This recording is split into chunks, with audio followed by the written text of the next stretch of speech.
they gave you some nervous moments, but you would have been very proud of how they hung on there in the end. Yeah, exactly right. Some brain snaps and in crucial times, but I thought just their attitude and effort was first class. I thought they just tried really hard under some difficult circumstances.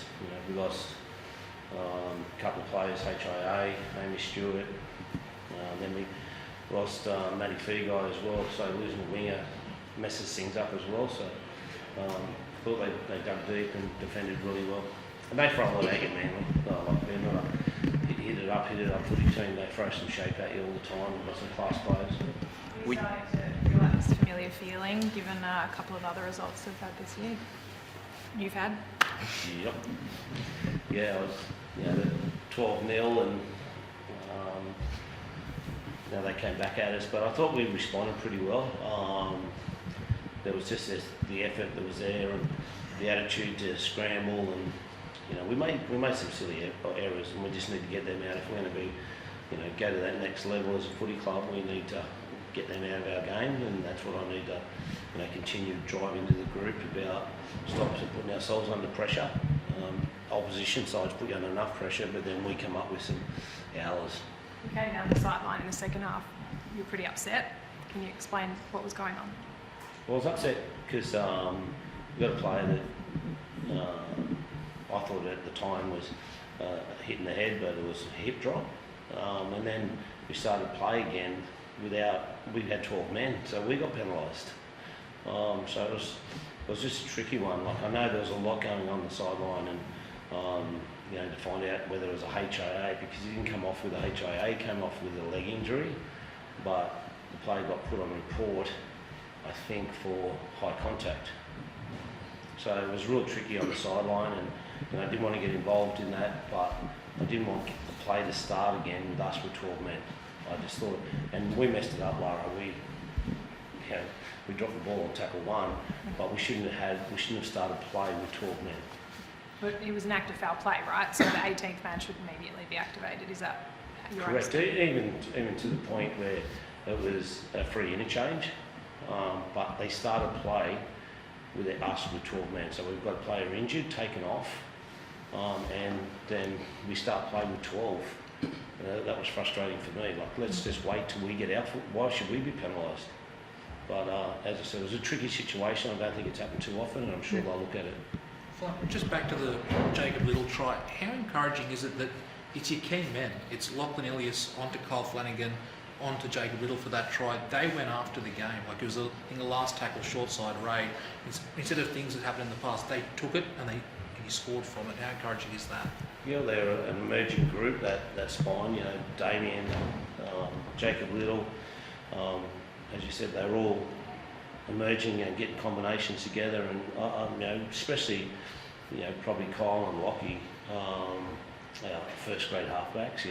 Probably always questionable whether they could get a team around the park and do their job, but I think they're both doing a really good job as NRL halves.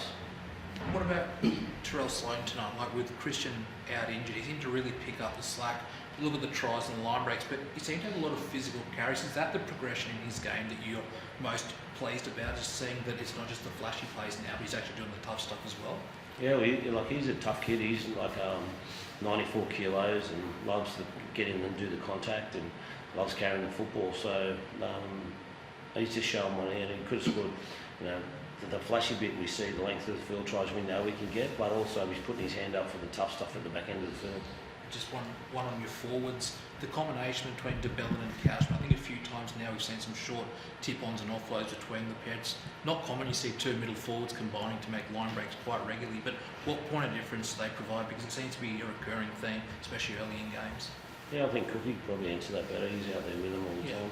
Yeah, no, they're working really hard to train, and they're a forward pack that you can just trust and you know what you're going to get from them. And that's what they've been working on at training. They've got a lot of leg speed. We don't have the biggest pack, but they've got to have other tricks up their sleeve, and that's what they're doing. They're building some really good combinations, but they're working really hard. It's one of the hardest working forward packs I've been with, so really enjoying playing behind them. You looked like there just all those shifts in momentum, and did it sort of feel at half time you probably didn't get enough reward for all the pressure you applied? Yeah, it was probably a fair point. We spoke about they probably threw the first punch after half time, and about 8 minutes in when they scored that try, probably took us another few sets to get back into it and take control again. But we knew we had to do a job on their big fellas, and they've also got a really good back five with a lot of speed and good feet as well. So we had to take good control of them if we wanted to get back into the game. So like Flanno said, it was testing, but we were in a lead and we went on with it and got the job done when we didn't play a perfect finish to the game, but we got it done. Did you take a bit away, Flanno, from those experiences? Like, they were painful lessons, but it sort of looks like the boys are taking it on board and are starting to close out those close ones. Yeah, well, that's what exactly we spoke about. The last couple of weeks, that if you don't learn the lesson, as a footy team, as a coach, coaching staff, that we haven't done our job. So, some of the messaging that I've been having with the team, that I'm pretty sure it's been clear and regular, and they've done a really good job to respond.